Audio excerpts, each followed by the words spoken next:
I'm thirsty. Since you're the newbie, go get some coffee for me. After returning to the head office for the first time in 10 years, I unexpectedly ran into my ex-girlfriend. She seemed to have joined the company mid-career, and apparently didn't know I worked here. Back in college, I knew nothing about dating and just did whatever she said, but now I'm a 30-year-old man. Her words and actions left me stunned. You're the kind of person who's meant to be used. Hey, maybe I should date you again. You'd be super handy as a bag carrier, an errand boy. Free up and go buy it. She pushed my shoulder hard. People around us were glancing over. I had no choice. While I was running errands as she told me to, a beautiful secretary passed by and dropped a shocking comment to my ex, leaving her pale-faced. Well, back in college, I really was used by her. My name is John Smith, 30 years old. The girl easing me as her errand boy is Ashley Johnson, whom I asked out in high school. She was a junior in the band, and I was totally smitten with her looks. Long eyelashes, loosely curled hair, and captivating eyes. To my surprise, she agreed when I asked her out. Since she was my first girlfriend, I was over the moon. All the allowance I got from my parents went to her. I always put her first, spending money on dates and gifts. She never paid a dime on dates, so I had to be frugal. If we didn't have a proper date, she would clearly get upset. I didn't realize before dating her, but she was a bit selfish. Still, she meant a lot to me back then. I did everything she asked. The thing was tough, I thought. Despite all the effort, she broke up with me. I'll never forget it. It was on our graduation day. After the ceremony in homeroom, I was supposed to meet her at the school gate. I thought we'd talk about not being able to be together at school anymore, but as soon as I got to the gate, she broke up with me. I'm sorry, but let's break up. It was so sudden, I couldn't comprehend what was happening. It sounded like a joke. I didn't understand why. Rigor mortises of all the cherish toward her. To my astonishment, she said, I found someone smarter and richer. She touched a necklace. It was not the one I gave her, but a fancy branded one. Is that? They even had a refresh room set up. I had heard that the company had significantly improved its employee benefits, and it felt like they had made it a more comfortable place to work, considering the mental well-being of the staff. I wished we had these facilities back when I was working at the headquarters. I used the security card I got from reception to enter the refresh room. Next door inside, there were comfortable sofas, counters facing the windows, a free coffee machine, and a vending machine. It was a lot more convenient than having to go outside the company to buy drinks, as I had to do in the past. The vending machine was well stocked with snacks and drinks. There was even a magazine corner, which seemed like a perfect spot to take a lunch break and truly refresh. I remembered eating the sandwich I made by myself at my desk and felt a twinge of regret. As I was about to head back to the entrance, I came across a couple of employees flirting in the hallway. They both seemed younger than me. Faces at their Twitch a promo panza, There was no time for such things during my time. A little chatting was fine, but their level of flirting was excessive. Even if they were close, they should know to separate personal from professional behavior. Ignoring this could negatively impact the company culture. Rate for success tree. Thinking this, I decided to approach them and gently remind them of proper office conduct. As I approached, they noticed me and looked my way. The man was a stranger to me, but the woman seemed familiar. I couldn't place her immediately, but when she spoke, I remembered.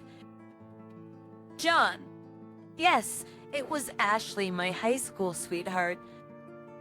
Ashley. The memory of that terrible graduation day came flooding back. Though I used to be really into her, but strangely, I didn't feel any romantic emotions anymore. Why are you here? I've been working at this company for 2 years now. She had dyed her hair brown, and her makeup was a bit heavy with sparkly glitter around her eyes. I hadn't seen anyone else at the company with such a bold look. Despite my confusion, she was right there, so I just had to accept it. She introduced me to the man next to her. This guy was a senior in high school who did everything I asked. This guy was a senior in high school who did everything I asked. I only dated him for a little while because he wasn't really rich, so our dates were kind of boring. Really? He does give off that vibe. Can't believe you dated him. The man scoffed at me. Right? I just agreed because he was so desperate. He was good for errands, but that's about it. Ashley, you don't have to say that. Excuse me? Can you not call me Ashley? I'd prefer if you called me Ems Johnson, even if we knew each other in the past. She then dramatically hugged the man's arm. This is my current boyfriend, Ryan Miller. He's an elite unlike you. He's even the next CEO. She turned to him with a big smile. Yeah, well, some people are just meant to be, you know. He smiled back at her, both of them grinning foolishly. Keep that for outside the company, would you? I thought, even as I was appalled by the scene. She was clearly trying to create their own little world, talking sweetly to him. That party was our fate, wasn't it? And you even got me a job at this top-tier company so we could be together forever. I'm so lucky. I couldn't help but let out a big sigh. Aiming to annoy her, she suddenly turned serious and faced me. For breaking up with you was the right choice. By the way, what are you doing here? Outsiders should wait at the entrance. No, actually, I work here too. What? No way. Someone like you couldn't possibly work at a top company like this. You can stop pretending. I can see it. That wrinkled suit of yours tells that you work for a mediocre company. Anyway, since you're the new face around here, go get some coffee from the refresh room. Be for me and my boyfriend. You can afford that, right? What? Hurry up and go. She yelled hysterically. By now, other people were glancing our way. No need to make a bigger scene. All right, 2 cups of coffee, right? Yes, go on. I might even date you again. You'd be super handy as a bag carrier, an errand boy. Ignoring her mocking tone, I headed to the refresh room. let's see, 2 cups of coffee. I took out some change from my wallet. There were so many types of coffee. I guess any will do. I grabbed the coffees just as someone called out to me. "Mr. Smith, I've been looking for you." It was the secretary. This wear short black hair and neatly structured face. A picture of a competent secretary, even with her modest makeup. She remembered me even though we had met only once. I checked my watch and realized quite some time had passed. I explained that I needed to deliver the coffees first, then returned to where I had left them. They were still there, flirting as before. Seeing me with the secretary, she laughed. "Oh, you got lost. Or needed someone to show you the way, huh?" Ashley nodded, looking pleased somehow. "That's right." Hearing her mocking tone, I headed to the refresh room. "Oh, you got lost? Needed someone to show you the way, huh?" "Mr. Smith, I've been looking for you." We were just about to leave because he was taking so long. I added, "Right, Ryan?" Echoing for nearest the cesspool stuck questioned me eerily, tilted her head, confused. "Future CEO? You mean for Ryan?"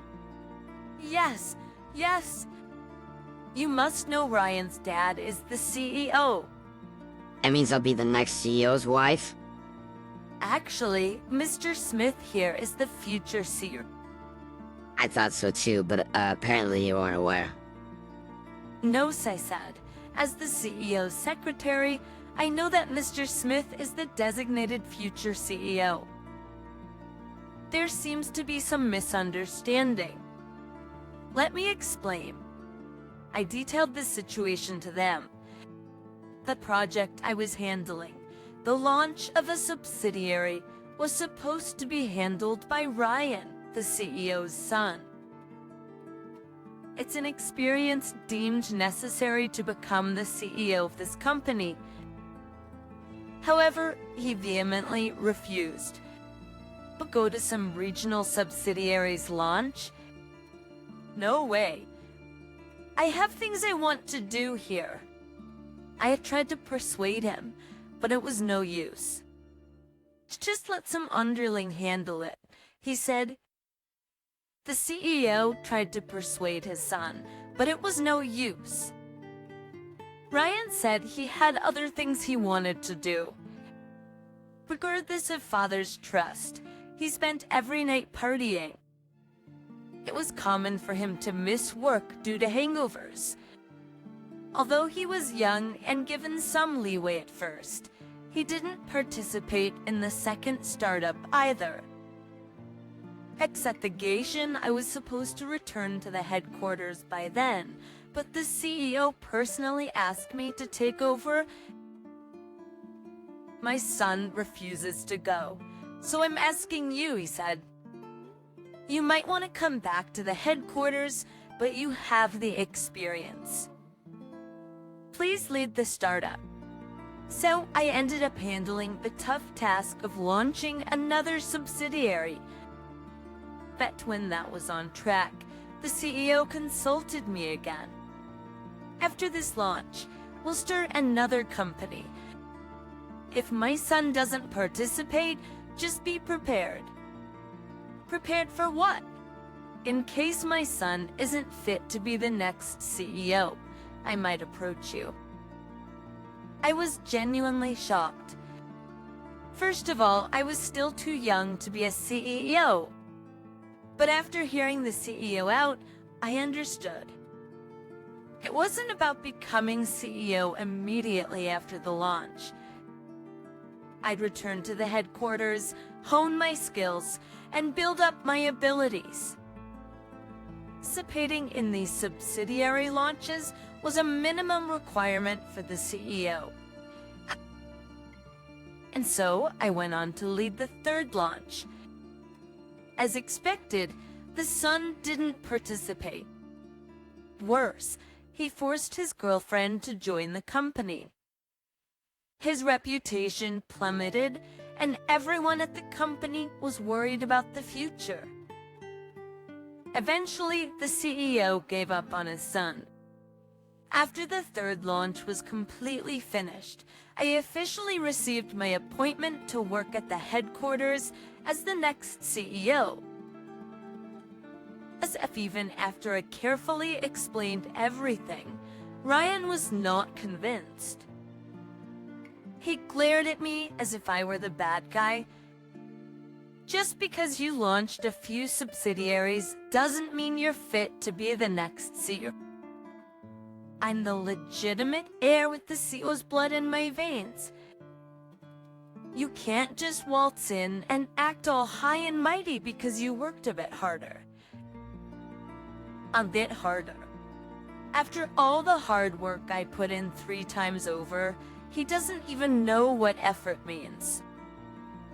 Frustrated, I confronted him. So, what have you done for the company or to take over from your father? It doesn't matter. As the CEO's son, I'm the next CEO. Ignoring Ryan's angry shouts, the secretary whispered to me, "I'm Mr. Smith. Let's go." She was right. This ridiculous farce wasn't worth our time. I have other things to attend to, I said, attempting to leave, but Ryan grabbed my arm. Wait, this isn't over. You can't be CEO. No, take this up with your father. We have to go. The coffee errand is done. What the... Brian raised his arm in anger. You should stop. This isn't going to end well. I gestured down the hallway with my chin. People had gathered around, hearing the shouting. Some even had their phones out recording. Seeing this, Ryan didn't have the guts to hit me, and frustrated, he lowered his raised arm. Seeing Ryan standing there, I walked through the crowd. Hey, John. John, I had no idea you're so hot. How about we get back together? It's fate that we met again here. Get back together. Hey, how long has it been? While feeling disgusted at her puppy dog eyes, I gently pushed her away. Sorry I did like you once, but I want to be with someone who's beautiful inside, not just on the outside. After saying that, I turned and headed towards the CEO's office. It caused me quite a delay. Later, I learned that Ryan had resigned of his own accord. It was clear that he had been embezzling company funds to fund his lifestyle.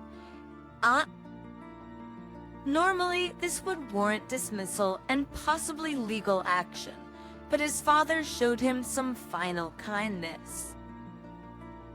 Despite protesting to his father, the CEO sternly asked him, "Do you want to be a criminal?"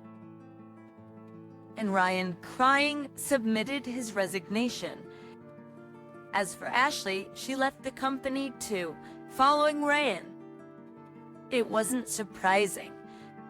She was hired only because of Ryan and couldn't really work, and everyone had been fed up with her. She left the company quietly, without a single farewell from anyone. This rumor has it, she was dumped by Ryan and now lives alone in a cheap apartment. It seems like the karma had finally caught up to her. These years later, while I was still owning my skills as the future CEO, I had a shocking encounter. Returning to the subsidiary after a long time, I was abruptly greeted in the hallway. Meister Smith. Turning around, I saw Ryan. Feeling awkward, I led him to an empty conference room as he seemed concerned about being seen. Good, no one saw us. This thinking he was about to do something bad, but then he apologized. I'm sorry about back then. I was taken aback. Apparently, he had hidden his identity and joined the subsidiary. He had panicked upon seeing me, worried I would reveal who he was. But experiencing other jobs made him realize his own incompetence. He felt ashamed for not making any effort. That deciding to join the subsidiary was his way of making a commitment. Life is unpredictable. That's to speak. Even so, one must continue to strive for the future they want. Being diligent is essential for a better future. Getting sidetracked, falling into decline, or stumbling. When you lose sight of your future, it's how you recover that matters. It's your past self that helps you get back on track.